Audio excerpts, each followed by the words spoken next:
ওরা অনেক ক্ষুধার্ত।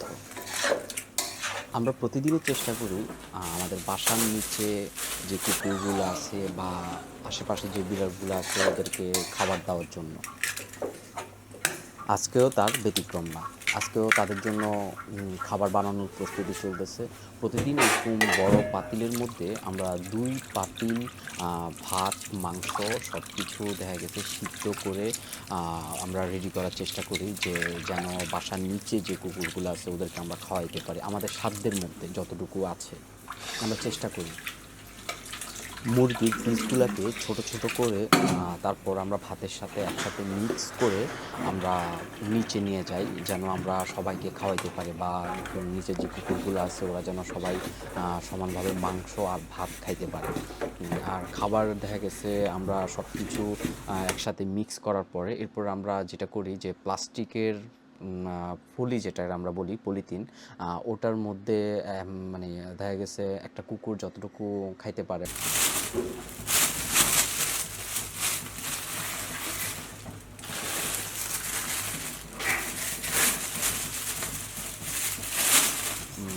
বা তার থেকে একটু কম প্রত্যেকটা পলির মধ্যে আমরা মাংস আর ভাত একসাথে মিক্স করে আমরা নিয়ে যাই।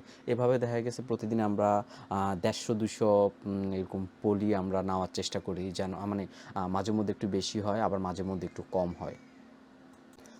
মোটামুটি এই কাজের ক্ষেত্রে বাসার যতজনই আছে সবাই সাধ্যের মধ্যে চেষ্টা করে যে কিছু করার জন্য। আবার তার মধ্যে বাসায় অনেকগুলো বিড়ালও আছে। আজকে আমরা হয়তোবা বিড়ালেরটা দেখাবো না। আজকে আমরা দেখাবো হচ্ছে বাইরে আমরা যে কুকুরগুলাকে আমরা খাওয়াই, ওদের জন্য আমরা কি নিয়ে যাই বা কিভাবে নিয়ে যাই তা আজকে তুলে ধরার চেষ্টা করব। আর আমরা এখন যেখানে আছি এটা হচ্ছে ঢাকার বাইরে বছিলার পরে এটাকে বলা হয় আপনার ওয়াশপুর গার্ডেন সিটি। আমরা ওয়াশপুর গার্ডেন সিটিতে আছি।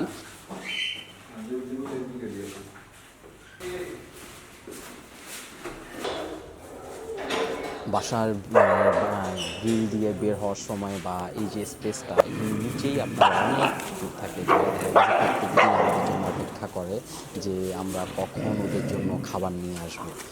যখনই আমরা খাবার নিয়ে যাই আসলে ওদের মনে হয় যে এত আনন্দ লাগে ওরা এইভাবে চিৎকার করে কাছে চলে আসে এটা আসলে ভাষায় হয়তো বা প্রকাশ করা যাবে না। এবং বাসার নিচে যখন আমরা নামি খাবার নিয়ে ওরা সবাই আমাদের পিছনে পিছনে দৌড়াতে থাকে খাবারের জন্য।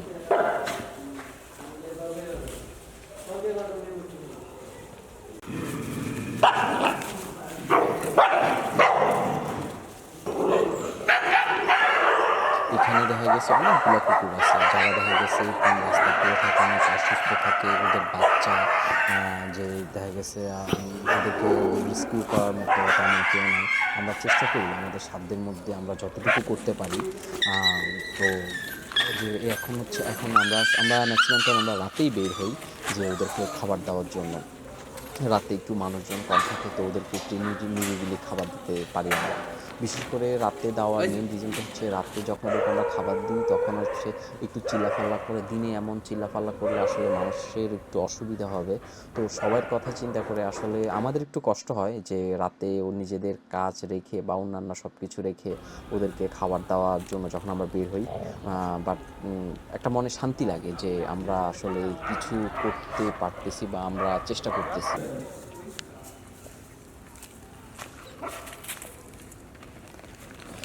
আর বাংলাদেশে অনেক মানুষ আছে যে যারা পশুপ্রেমী, যারা পশুদেরকে অনেক ভালোবাসে। আমার ভিতর থেকে তাদের জন্য রেসপেক্ট যে আসলে যারা যেসব পশু রাস্তায় পড়ে থাকে বা যাদের দেখা গেছে অসুস্থ হচ্ছে কেউ দেখার কেউ নাই, যে মানুষগুলা পশুদেরকে সাহায্য করে বা চেষ্টা করে ওদের জন্য কিছু করার জন্য, মন থেকে তাদের জন্য দোয়া রইল।